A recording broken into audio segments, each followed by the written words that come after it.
नमस्कार दोस्तों। Shanghai Cooperation organisation की 22nd जो समिट है वो कंक्लूड हुई है समरकंद उज़्बेकिस्तान में, और इसी के साथ हम लोग शंघाई कोऑपरेशन ऑर्गेनाइजेशन के सिग्निफिकेंस, उसके चैलेंजेस और इंडिया के लिए उसकी क्या इंपॉर्टेंस है, इस पे हम लोग चर्चा करेंगे। तो आइए शुरू करते हैं इस वीडियो को।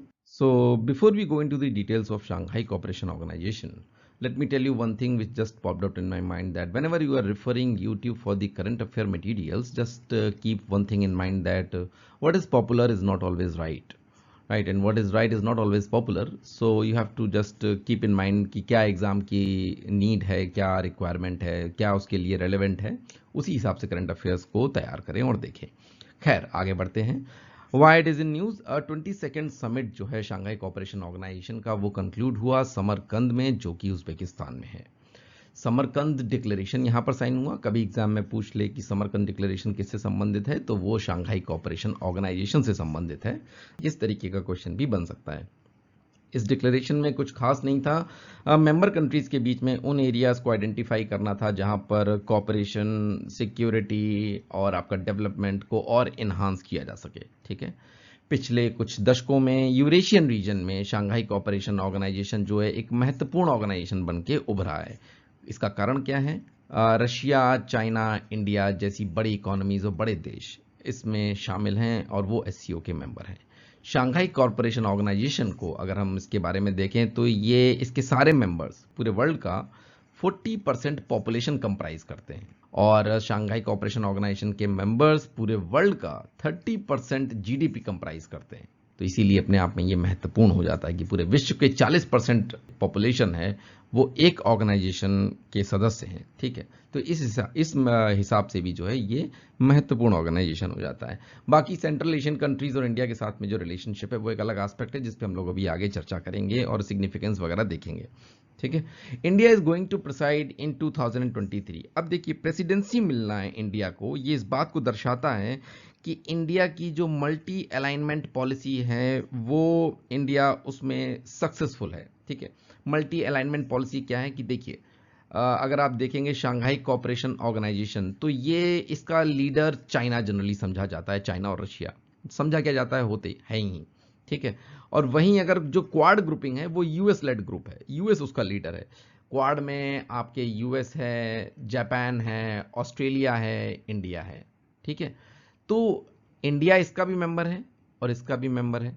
ठीक है, तो ये जो बैलेंस है इंडिया का, मल्टी अलाइनमेंट पॉलिसी का, ये जो डेलिकेट बैलेंस इंडिया ने इन दोनों के बीच में बना के रखा है, ये काबिले तारीफ है। ठीक है, अब बाकी हम लोग आगे देखते हैं। देखिए, शंघाई कोऑपरेशन ऑर्गेनाइजेशन जो है ये ओरिजिनेट हुआ है शंघाई 5 से। शंघाई 5 1996 में 5 कंट्रीज की एक ग्रुपिंग थी, छोटी सी। ठीक है, अब ये कौन सी 5 कंट्रीज थी?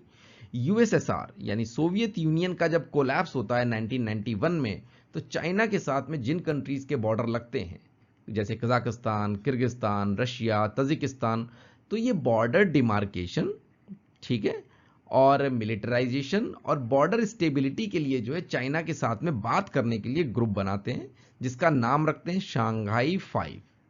ठीक है, और यही शंघाई 5 बाद में जाके बन जाता है शंघाई कोऑपरेशन ऑर्गेनाइजेशन 2001 में, जून 2001 में, और उसी साल उज़्बेकिस्तान इसको ज्वाइन कर लेता है, और बाद में 2017 में इंडिया और पाकिस्तान इसको ज्वाइन कर लेते हैं। ठीक है, China, Russia, Kazakhstan, Uzbekistan, Tajikistan, Kyrgyzstan, India and Pakistan, total इसके हो जाते हैं 8 मेंबर्स। ठीक है, तो सबकी कैपिटल वगैरह भी याद ही रख लीजिएगा, अगर याद करने का मन हो तो। रशिया की तो पता ही होगी आपको, मॉस्को है, कजाकिस्तान की आपकी न्यू सुल्तान है, किर्गिस्तान की बिश्केक, उज़्बेकिस्तान की ताशकंद, तजिकिस्तान की दुशांबे, और इंडिया की तो भाई पता ही है सबको, और इस्लामिक रिपब्लिक ऑफ पाकिस्तान की इस्लामाबाद, और चाइना की बीजिंग। ठीक है, तो इसमें क्या आप भूल सकते हैं? आप ये नूर सुल्तान भूल सकते हैं आप। ठीक है, जो कजाकिस्तान की है, और किर्गिस्तान की बिश्केक याद रखिएगा, उज़्बेकिस्तान की ताशकंद। ठीक है, बाकी हम लोग और इंपॉर्टेंट चीज़ों पे चलते हैं, आगे बढ़ते हैं, सिग्निफिकेंस की तरफ आगे बढ़ते हैं, है ना। देखिए, एक चीज़ मैं और यहाँ पर ऐड कर दूं कि 4 कंट्रीज़ को ऑब्जर्वर का स्टेटस मिला हुआ है। ठीक है, और ये हैं अफगानिस्तान, ठीक है, दूसरा आपका ईरान, थर्ड आपका मंगोलिया, फोर्थ आपका बेलारूस, ठीक है। ये 4 कंट्रीज हैं, इनको ऑब्जर्वर का स्टेटस है। अब थोड़ा स्ट्रक्चर देख लेते हैं, इसके बाद हम लोग सिग्निफिकेंस पे आ जाते हैं। हेडक्वार्टर इसका बीजिंग में है, भूलिएगा नहीं, शंघाई से कंफ्यूज मत होइएगा कि नाम उसका शंघाई तो शंघाई में होगा, बीजिंग में इसका हेडक्वार्टर है, सेक्रेटेरिएट भी बीजिंग में ही है, ठीक है। Regional anti terrorist structure RATS, ये भी एक इंपॉर्टेंट बॉडी है, दोनों ही परमानेंट बॉडी हैं, ठीक है। हेड ऑफ स्टेट काउंसिल इसकी हाईएस्ट डिसीजन मेकिंग बॉडी है, हेड ऑफ स्टेट काउंसिल। और हेड ऑफ गवर्नमेंट काउंसिल जो है ये आपका स्ट्रैटेजी और मल्टीलेटरल कॉपरेशन देखते हैं। मजेदार बात यह है कि अभी भी चाइनीज यानी कि मैंडरिन और रशियन में ही वहां पे काम होता है, ठीक है, मैंडरिन और रशियन में। इंडिया लगातार बोल रहा है कि भाई इंग्लिश कर लो, लेकिन मान नहीं रहे हैं। अभी हम लोग ट्रांसलेटर वगैरह लेके जाते हैं वहां पे, ठीक है। तो ये हो गया इसका स्ट्रक्चर। अब आगे बढ़ते हैं। देखिए ये स्लाइड बहुत इंपॉर्टेंट है, सिग्निफिकेंस पे हम लोग चर्चा करेंगे, ठीक है। कनेक्टिविटी और ट्रेड और सिक्योरिटी 2 मेजर एस्पेक्ट्स हैं इसके, ठीक है। अब आप ये देखिए इतना बड़ा रीजन है ये पूरा का पूरा, ठीक है, शंघाई कोऑपरेशन ऑर्गेनाइजेशन का, जिसमें हम लोगों ने बात कर ही चुके हैं कि 40% वर्ल्ड पॉपुलेशन और 30% वर्ल्ड की GDP कंप्राइज करता है। साथ ही साथ आप उसमें ये देखिए कि रशिया, ठीक है, और कजाकिस्तान, ठीक है, ये 2 मेजर ऑयल और गैस सप्लायर्स हैं, ठीक है। वैसे भी ओवरऑल जो आपका ये जो सेंट्रल एशियन कंट्रीज हैं सारी की सारी मिनरल्स और नेचुरल रिसोर्सेज में, यहां तक कि रेयर अर्थ मेटल्स में, यूरेनियम जैसे रेयर अर्थ मेटल्स में भी बहुत जो है समृद्धशाली हैं, और हमको जो है इकोनॉमिक ग्रोथ के लिए इन चीज़ों की ज़रूरत है, ठीक है। तो रशिया और कजाकिस्तान जैसे मेजर ऑयल और गैस सप्लायर्स हैं, तो वहीं दूसरी तरफ जो है इंडिया और चाइना जैसे बड़े कंज्यूमर्स भी हैं इसी ग्रुपिंग में, ठीक है। तो आप ये देखिए कि फिर इनके बीच में कितना ज़्यादा पोटेंशियल है ट्रेड का, ठीक है। तो ये वाली बात हो गई। दूसरा जो समरकंद डिक्लेरेशन जो हुआ था उसमें भी जो कनेक्टिविटी है उसको लेकर चर्चा हुई थी कि भाई एक सेंट्रलाइज्ड कनेक्टिविटी का सिस्टम बनाया जाए, ठीक। अभी हम देखेंगे चैलेंजेस क्या हैं इसमें, ठीक है। तो ये समरकंद डिक्लेरेशन में ये वाली भी बात हुई थी। तो हमने देख लिया कि भाई नेचुरल रिसोर्सेज और यहाँ तक कि रेयर अर्थ मेटल से भी जो है ये जो सेंट्रल एशियन कंट्रीज हैं वो एकदम लबालब भरी हुई हैं, और रशिया और कजाक जैसे मेजर ऑयल और गैस सप्लायर्स हैं। इंडिया और चाइना जो है मेजर कंज्यूमर है, ठीक है। सिक्योरिटी की अगर हम बात करें तो भाई यहाँ सिक्योरिटी का कंसर्न ये आ जाता है कि ये जो ऑर्गेनाइजेशन के अंदर जो अभी हम लोगों ने बॉडी देखी थी, क्या नाम था उसका, FATF बोल रहा था मैं, RATS, ठीक है। तो इसने 2017 से लेके अब तक 600 से ज्यादा जो है टेरर के जो अटैक हैं उनको विफल कर दिया है, फॉइल कर दिया है, ठीक है। तो ये इंपॉर्टेंट हो जाता है हमारे लिए, इस ग्रुपिंग का एक सिग्निफिकेंस बन जाता है, ठीक है। उसके साथ ही साथ जो है एक और बात हो रही है कि एक यूनिफाइड रजिस्टर बनाया जाए, ठीक है, टेररिज्म को लेकर के, एक्सट्रीमिज्म को लेकर के, सेपरेटिज्म को लेकर के, अलगाववाद सेपरेटिज्म, ठीक है, तो इनको लेके बनाया जाए। तो इसलिए इसकी सिग्निफिकेंस बढ़ जाती है। यानी कि रिवाइज कर लीजिए, एक तो हमारा ये कनेक्टिविटी और ट्रेड वाली बात हो गई, दूसरी सिक्योरिटी वाली बात हो गई, यूनिफाइड रजिस्टर बनेगा, RATS से भी हमको लाभ हो रहा है, ठीक है। टोटल ऑल ओवर जो मेंबर कंट्रीज के बीच में 600 के आसपास जो है टेरर अटैक्स इन्होंने फॉइल किए थे अपनी इंटेलिजेंस और इंफॉर्मेशन के द्वारा, ठीक है। तो ये इतनी बात हो गई सिग्निफिकेंस की। देखिए ये बड़ी इंपॉर्टेंट स्लाइड हो जाती है। चैलेंजेस क्या हैं शंघाई कोऑपरेशन ऑर्गेनाइजेशन में, कि इंटरनल कॉन्फ्लिक्ट सबसे पहले, ठीक है। जैसे किर्गिस्तान है, ठीक है, इसका तजिकिस्तान के साथ में बॉर्डर डिस्प्यूट चल रहा है, 100 से ज़्यादा लोग मारे जा चुके हैं। किर्गिस्तान का जो है उज्बेकिस्तान के साथ भी जो है बॉर्डर डिस्प्यूट चल रहा है, ठीक है, इसमें भी जो इनकी खूब लड़ाइयाँ होती हैं, ठीक है, ये वाला इशू हो गया।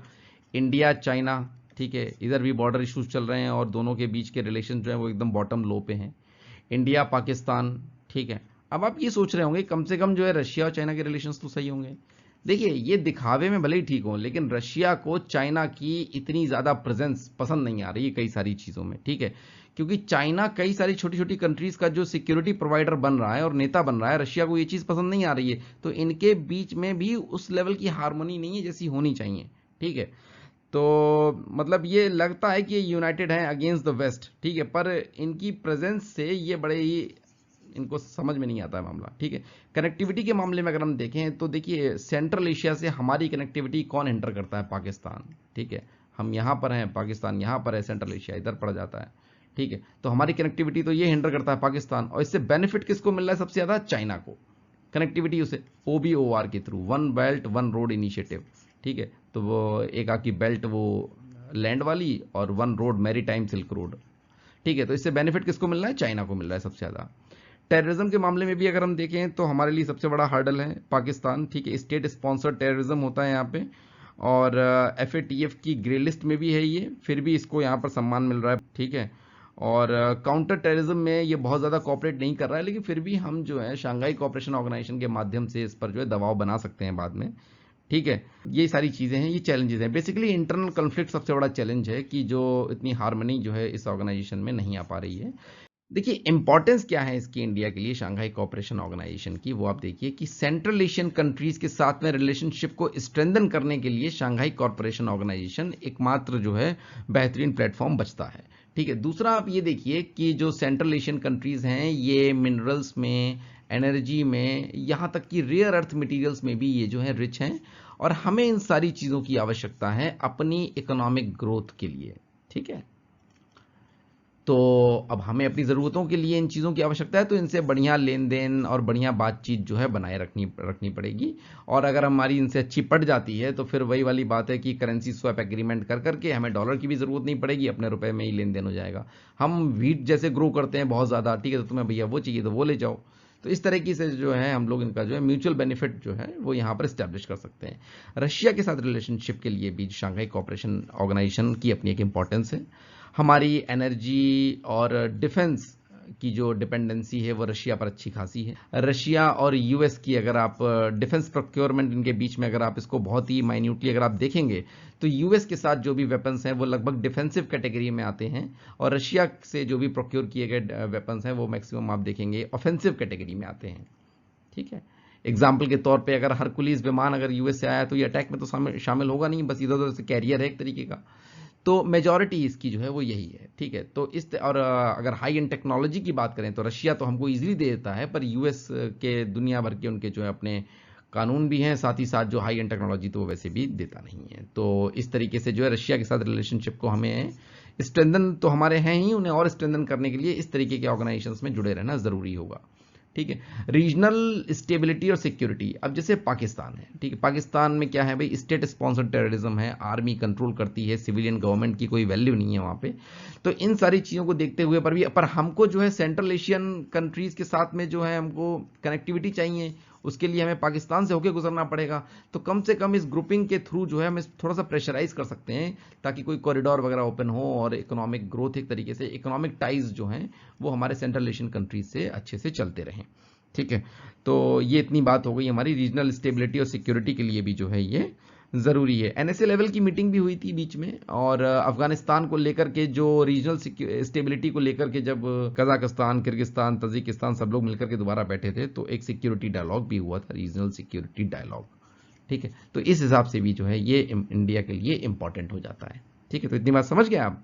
देखिए अब अगर इसको कंक्लूड किया जाए तो शंघाई कोऑपरेशन ऑर्गेनाइजेशन के अंदर जो है मल्टी पोलर और मल्टी अलाइंड, ठीक है, ग्लोबल ऑर्डर बनाने की औकात है, यानी कि it has a great potential to create a multi polar and multi aligned global order. ठीक है, और India should enhance its active engagement with Central Asian countries. ठीक है, और हमें अगर हम अपनी करेंसी में जैसे कि रुपी में ही अगर हम अपना लेन देन कर लेते हैं इनसे, तो हमारी रुपये की जो वॉलेटिलिटी है वो भी थोड़ी सी कम होगी, डॉलर पे डिपेंडेंसी कम होगी। यही सब कंक्लूजन है, बढ़िया सा जैसे लिख करके आना है। मिलते हैं फिर नेक्स्ट वीडियो में। कैसा लगा आपको ये समरी हमको ज़रूर बताएं और चैनल को सब्सक्राइब कर लें। मिलते हैं फिर नेक्स्ट वीडियो में। बहुत बहुत धन्यवाद, नमस्कार, सब्सक्राइब, बाय बाय।